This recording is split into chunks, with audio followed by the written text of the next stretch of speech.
Hi guys, it's Aegis here. So today I'm here to talk about the Bushiroad Expo 2023 Asia, about my experience on the day, which is mainly relating to Vanguard. And there will be a lot of things that I'm going to talk about. And you can see here, I'm actually helping out as a judge, and I get a whole bunch of these badges. Not only two, I still have a few. So yeah, there's a lot of things that you can get there. The This event is actually happening on the 24th and 25th. So 24th is a Friday, 25th is a Saturday, and 24th is started around midday. So 3:30 venue open, 4 p.m.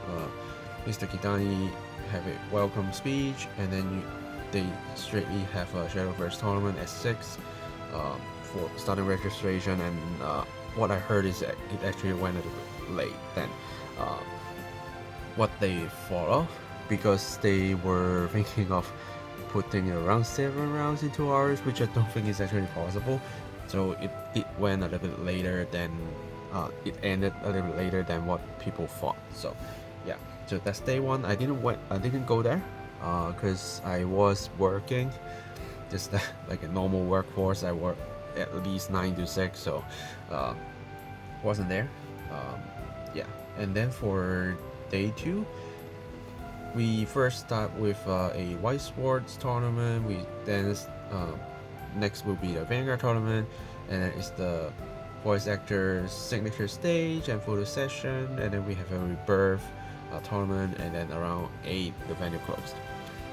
I actually left the venue a little bit earlier, because after the Vanguard tournament ended and the voice actor part ended, then that's basically what I am done for. So I didn't actually wait until the venue closed, but there's a lot of fun. I met a lot of people. For example, the English producer, of course, Shunichi Taira, and then I met intern Matt, and then of course I saw 3 of the voice actors, Aiba Aina, Aoki Hina, Nishio Yuka. So they, of course, Aiba Aina, we all know she is the Tokoha voice actor replacement in G, and then going to V. And then Aoki Hina is the voice actor for Haruna Walker in Blue Dress Season 2, and then Ishio Yuka is the Ishidoji Yuki voice actor from Vanguard Days, the game we play. So get to actually see 3 of them in person, which is very, very great. And then we also saw the White Swords official player, and also another person called Asanohi. I don't play White Swords, I don't play Shadowverse, I don't play Rebirth, so these 2 persons, they are of course very famous if you are actually playing those games, just not for me. So to me, it doesn't matter too much. More on the voice actor, more on different people that related to Vanguard that I'm seeing is what matters to me. Yeah. So in the venue, there's a lot of things you can see. First, they do display a lot of cards from different card games. Shadowverse, Rebirth, White Swords, and then White Swords B. I think it's just like another version of White Swords. And then of course we have Vanguard cards. And surprisingly, they are not only showing you the Japanese cards or English cards. Like, just this event, I first thought it is kind of more a Japanese side of the thing, or maybe it's kind of like English side of it, depending on how you see it, because we in the tournament we all play Japanese parts, like not using English cards, so it's more like a Japanese part to me.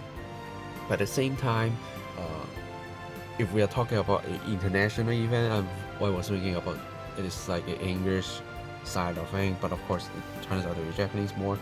But we also get to see Chinese cards, the simplified Chinese version. So we can see the lyrical over trigger, well trigger. That's one thing. And then we get to see the latest set, how they mix different cards, how many different rarities they have. And I saw Prison Dragon have like 3 versions, and I'm like, oh my god. But yeah, it is what it is. So yeah. So and then not only get to see cards display, we get to see different games as well. So I think I do have pictures of the stage that I did capture a Vanguard these days demo area.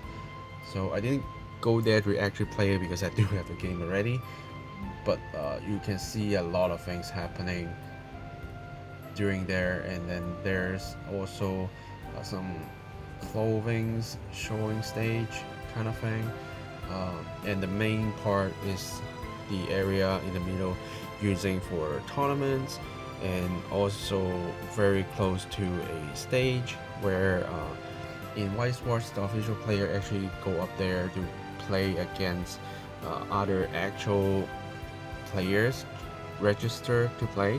So one of them will got picked up, went up to the stage, play with the official player, and then that's I think it's the head judge also trying to like explain how things goes. So it's actually very, very funny to see like official player get to play with different people, and someone is explaining how it goes. And for Vanguard, unfortunately, that didn't happen because I think after Dr. O isn't actually like joining the official stuff anymore, like the weekly stream, something like that, all those, we didn't see him, right? So without that, we don't have something similar. But we actually get 2 of the voice actors. That is Aoki Hina and Nishio Yuka went up to the stage and actually playing each other. So Nishio Yuka was of course using the Cater Greyfree that Yuki is actually using, and then Aoki Hina was using a Leonor deck. So, and then I was like next to them and just talk, and there's another person there. So it's like a showcase match that they play against each other, and I saw them having fun. Yeah, so that was like during the Vanguard match. So like during Vanguard tournament, between the different rounds, so it will just happen on the stage while everyone is also playing Vanguard, which is a nice thing to see. Yeah. So the tournament itself, let's talk about it as well. It was 93 people joining. That's quite a lot, including some players from China. We first heard that there might be Japanese player joining because if you go to the Expo website, that you actually get to fill in a form if you are not in Hong Kong to actually join the event, but it didn't happen. But there was a Japanese player that actually walked in and used a Shaman King deck, which is basically just a starter as far as I see. And well, at least he's having fun, and I don't see there isn't like a language gap happening, because the newer generation in Hong Kong usually just get used to Japanese, and some can actually speak, so it didn't have too much of a problem. And we did quite a few rounds. I think it was 5 rounds, and then we cut into top 8, and then we just fight through and see who wins. So far, up till now that I'm recording, I can't actually expose to you all the details, but the champion himself already tweeted, which I have retweeted, his deck list is the Eva list, so I will also put a picture right there so you can actually see what's happening. And then also you can just take a look at his deck list. You can also check out my Twitter if you want to follow the champion, which I think he did win quite a few games, like in different tournaments. So feel free to check him out. And then we have a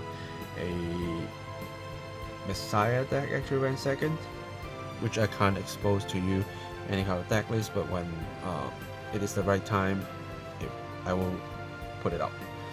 And then the third one is Ebisu from Monster Strike, and then fourth is also Eva deck. Yeah, so Eva has been like jumping up quite a bit, and Ebisu is still around here, which is quite interesting to see because not a lot of new decks actually get pop out. Of course, not any of the Dragon Trees because they are too slow. And then I did saw the promo snake from Dragon Empire, the ninja part. Some people play it. There's quite a few CEOs, the whole bunch of Jets and Messiah and Eva. I did also see things like Minerva. There's also other decks like Flagbird. I think I saw Orphis as well. Magnolia Grade 4 using a Solar right line. There was also a Chinese promoter, which he has a playmat that is like a promotion or something like that. And that person was using the Angels of Lyricals. Yeah, so there's a lot of things happening. A lot of different decks actually showed up. I think I did saw the what's the name? Wait, Skyfall Arms. Yeah. So there's quite a few decks, and it's interesting to see what topping is still Eva, Ebisu, and basically Stride decks, right? Jet, I was surprised it didn't went up, but then later I kind of know the reason, which I will explain in like kind of the second half of this video. So yeah, you can look forward to that part if you're interested. Also, besides the tournament, I actually get to say hi to Intramat. Unfortunately, we didn't take photos, which he did make a tweet about it that we didn't take photos. So next time I'll make sure I will do it.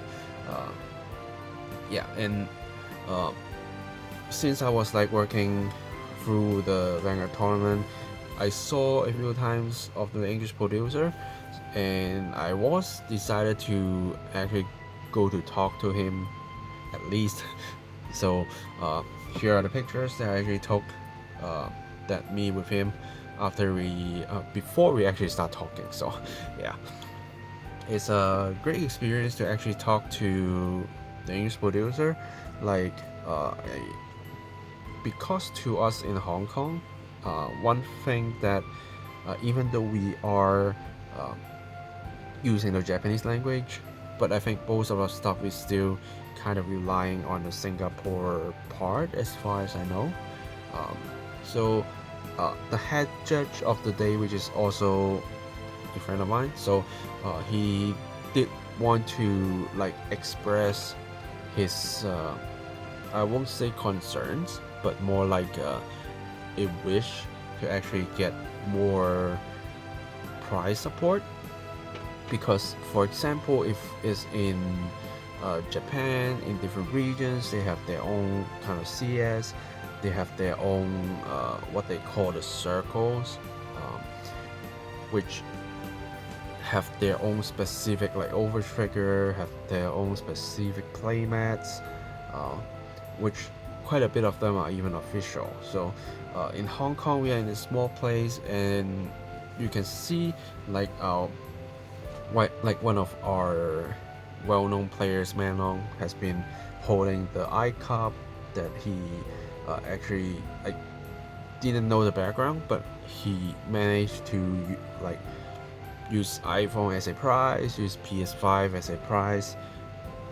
So I'm not too sure if he actually paid for it and then covered by the entry fees or something like that I don't know.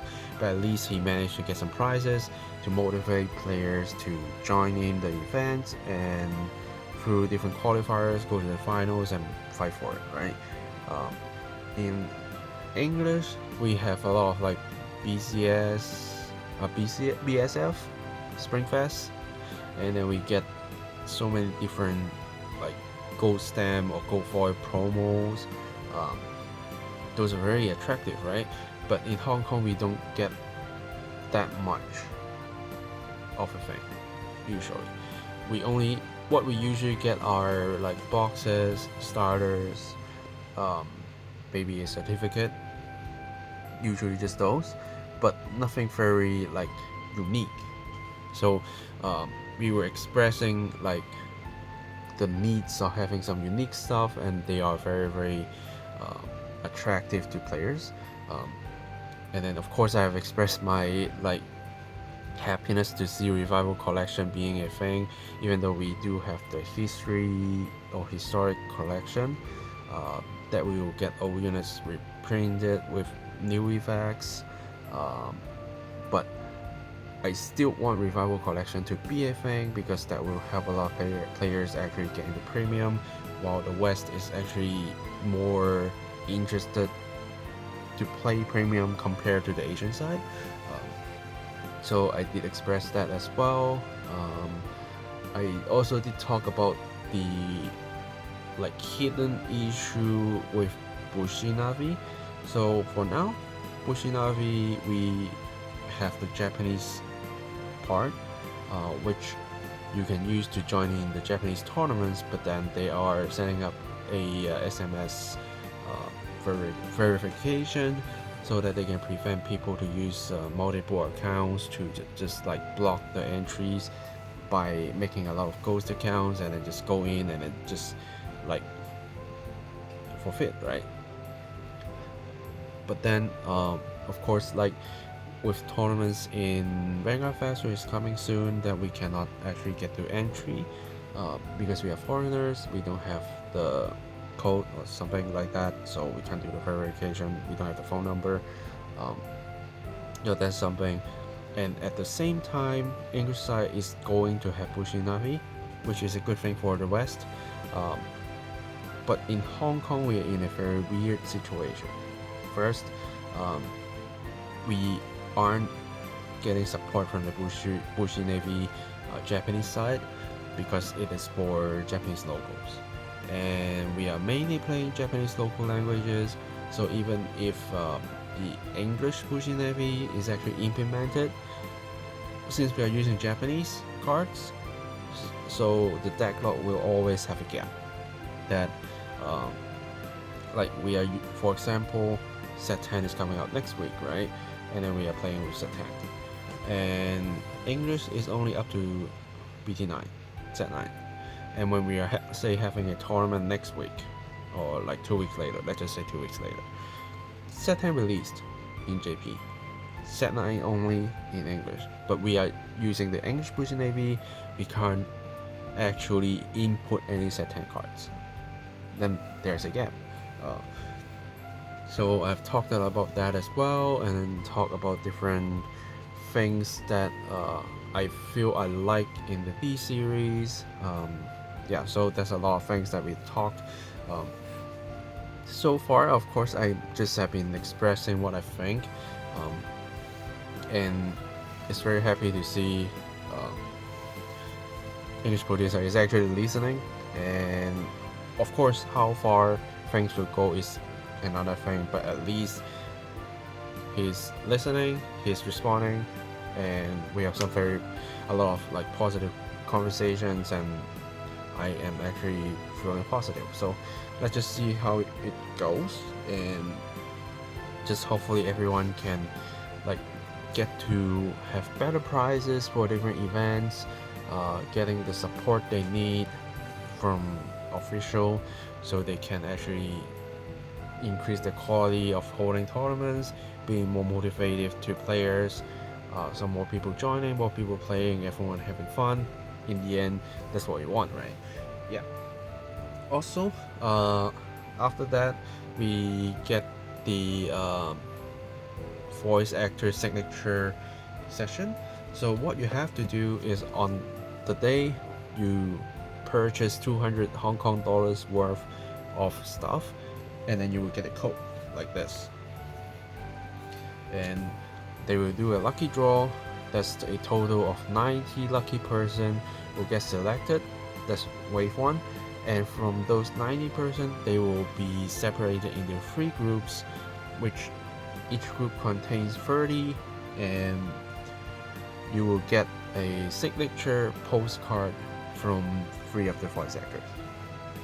I got my number as 658, and I was missing one because the actually number that got hit was 657. So I was one short, and then I can actually get the postcard, but in the end I didn't. And by doing that, I actually bought 10 packs of cards, and here are the 10 packs of cards. And I bought the festival collection, and also I bought BD7.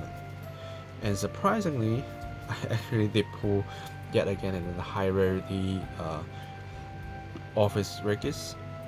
So it's telling me to build a deck, and I actually pull, of course these are like basically in there, and then I pull like 2 triple rares from there, and then like double rares here and there. So I was very happy on my pulls, which at least I get my money covered. if I like sold the SP, but I probably will just keep it because I do have a signed version. Not sure if you all have seen it or not. That I did have this card, so yeah. The card just left me, so I am going to order the new starter set of Office. So I will be unboxing that afterwards. Yeah. So that's basically all I need to conclude as a overall thing of the event. So if that's all what you want to hear, feel free to just stop right here, because what I'm going to talk about is more about things that are not quite positive actually happening on the events, that I do prefer to just put it here, so if people want to listen, they know what's happened. Of course, I'm not going to like spoil any secrets. It's all public thing, so that's all. Now, first thing first is directly related to the Vanguard tournament, where it was supposed to start somewhere like, according to the plans, is 1:30. But then we actually start the thing kind of like 2 to 2:30. So it was like 30 minutes to even 1 hour late. Why? It's not anything about Vanguard players did. It's more about the White Swords tournament actually went way longer than expected.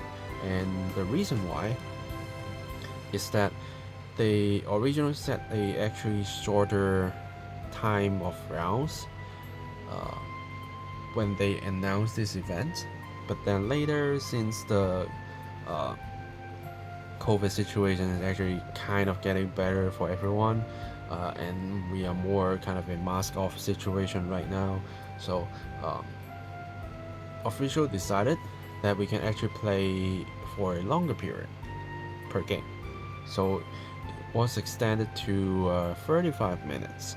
I didn't know the original one, so which is probably around 25 to 30 minutes, and then we extended to 35 minutes, so the whole tournament completely overrun.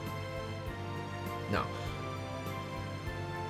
if you overrun something, right, you extend other stuff, and as long as they can keep like the same structure, just delayed times, things will still be okay, right?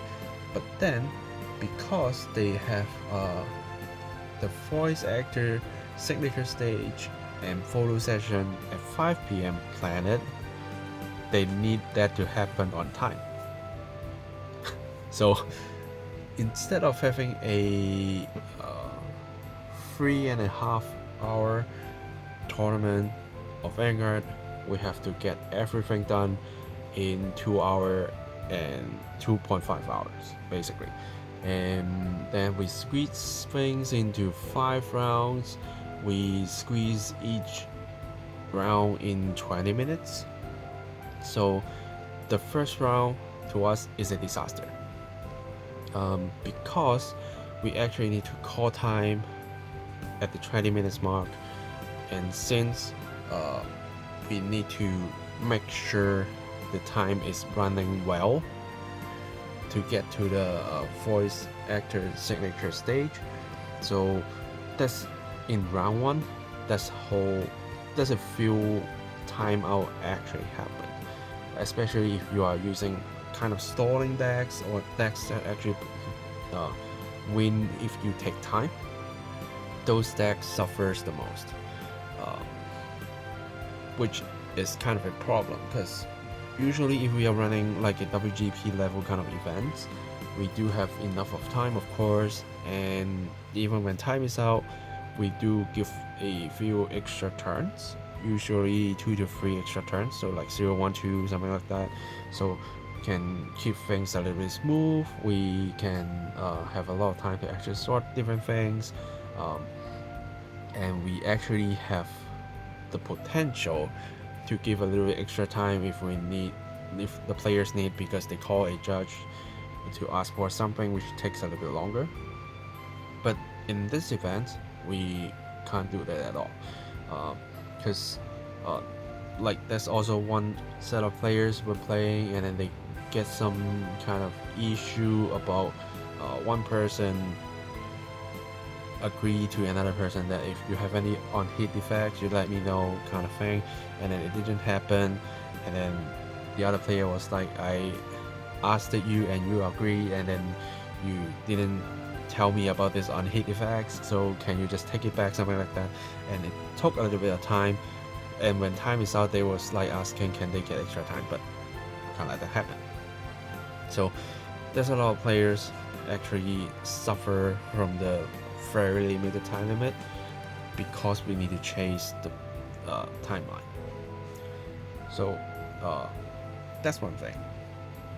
And the second thing is about the voice actor on stage. I saw them having fun, of course. They were trying the best, but as I said before, because the time limit is there in 20 minutes, so everyone have to be very, very focused on the match.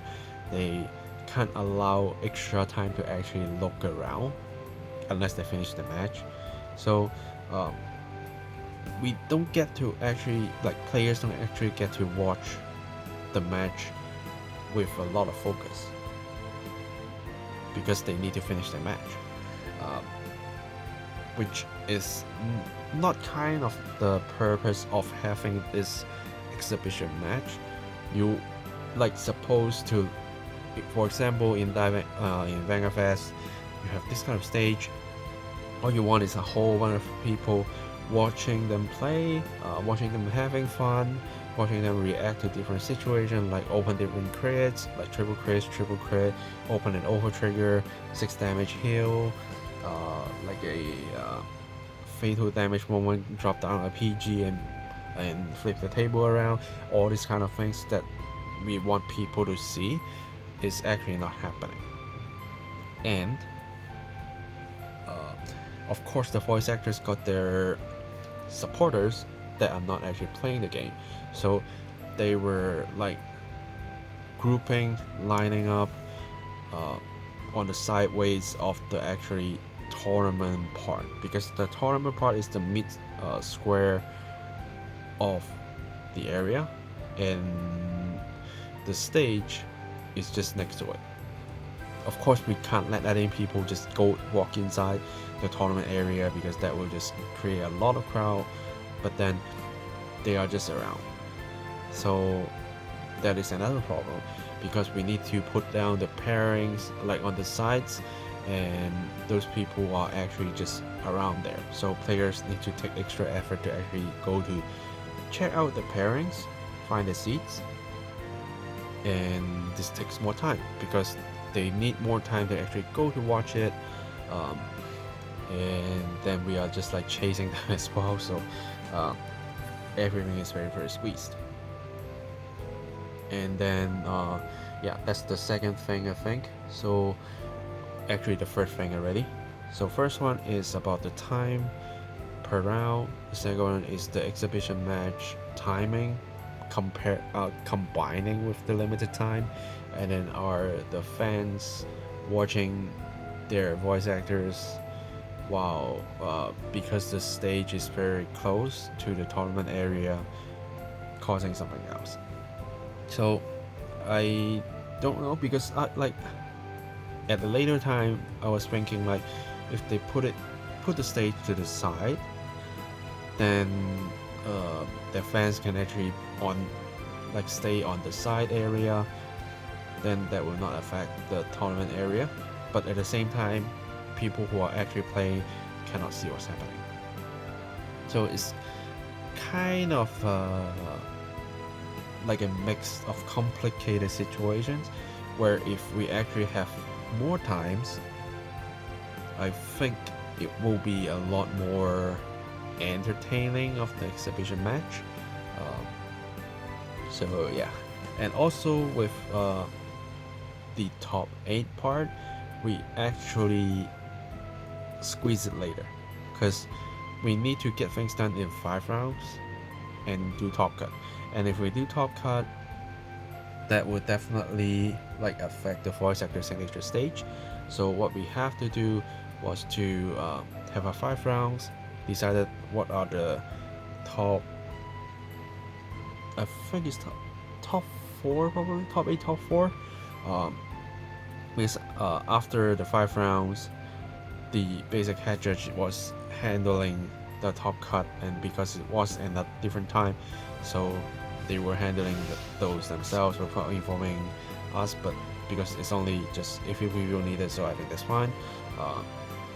And then so we finished our 5 rounds, we let the people left the tournament area by finding out the top people, and then the stages happen, and the rebirth tournament also happened, and at the same time we get a few tables at the back to let the top tables actually play out because we have to chase the time, because usually we should be able to actually organize things very well. We are all experienced judges, we have been like helping out for years on the WGP events, or like the release events, a lot of things happening related to Vanguard tournaments. We are all experienced, so we can handle things very quick. And like this time, because we were thinking like we have a lot of times, we just do it usually, but then we need to squeeze time, and we have immediately got the solutions, get 5 rounds done immediately, pass the stage back, and then we just do our top 8, top 4 afterwards, as long as we can decide the players who wins, right? So, and to the top players, top cut players, that is kind of a good thing for them too, even though they are not like directly competing on the main stage, main tournament area, but then they actually have more time, they are more comfortable, they're more flexible to actually get things off.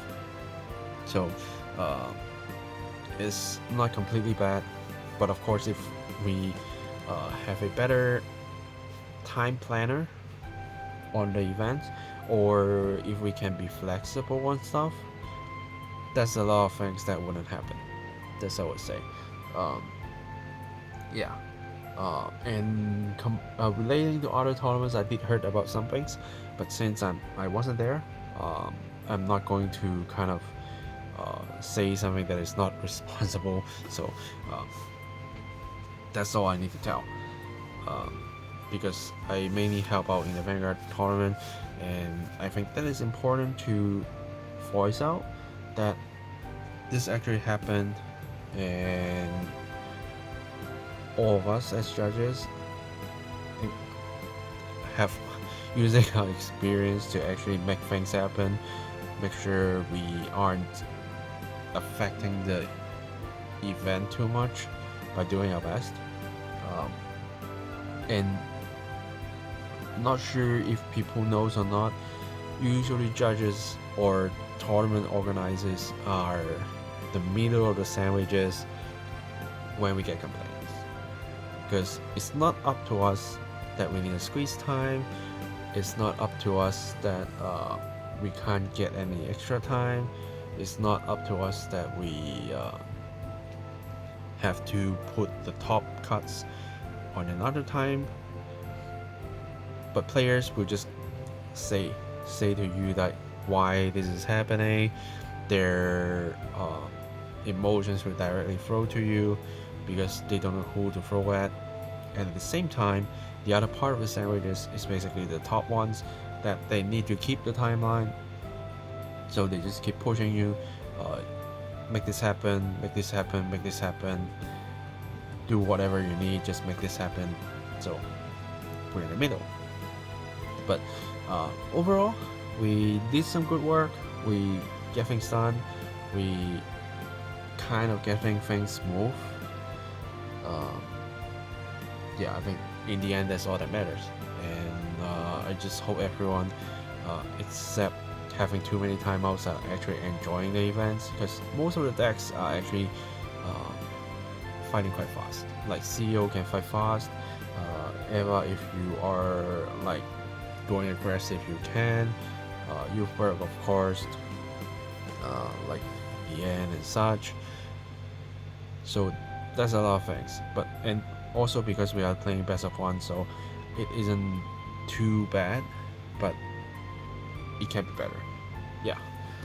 So I think that's all I need to talk about on this event. If you have any kind of questions you want to ask, feel free to let me know. Yeah. But overall, I am happy to actually see Hong Kong being the first stop. Happy to see a lot of big people, Mr. Kidani, English producer, Shunichi Taira, Matt. Yeah, I wish to actually see more people, and I will be going to the Vanguard Fest in Japan, so I'm hoping to actually see more people, do more collaborations and such. And yeah, by the time it comes, you will see it. So yeah, that's all I need to say. Thanks for watching, guys, and I will see you guys in the next video. Signing off.